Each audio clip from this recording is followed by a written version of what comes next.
తెలియజేసుకుంటూ ఈ సందర్భంగా గోనెల సాధన మాట్లాడాలని కోరుతున్నాను.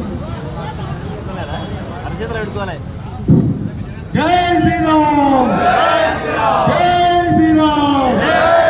బంగ్లాదేశ్లోని హిందువులందరినీ కాపాడాలి, కాపాడాలి. హిందూ జాగృతం చేసిన హిందూ బంధువులందరికీ పేరు పేరున అభినందన తెలియజేస్తున్నాను.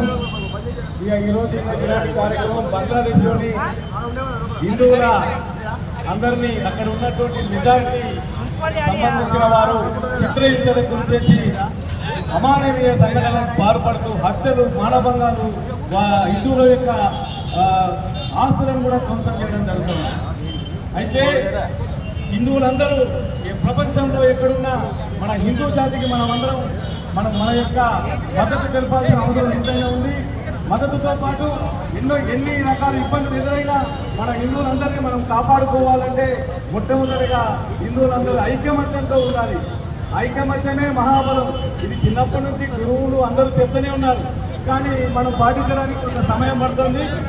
నినాదాలకే పరిమితం కాకుండా మనం అందరం ఐకమత్యంగా ఉండి హిందువులందరికీ ఎక్కడ ఏమైనా ఇబ్బందులు ఎదురైనా, వాళ్ళకి ఎలాంటి పరిస్థితులు ఎదురైనా మనమందరం ఉండి కాపాడుకోవాల్సిన అవసరం ఉంది. కాబట్టి ప్రతి ఒక్కరూ మనం హిందువులు అందరం ఏకం కావాలి.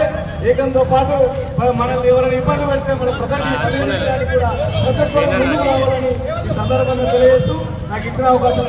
జై హింద్, జై భారత్.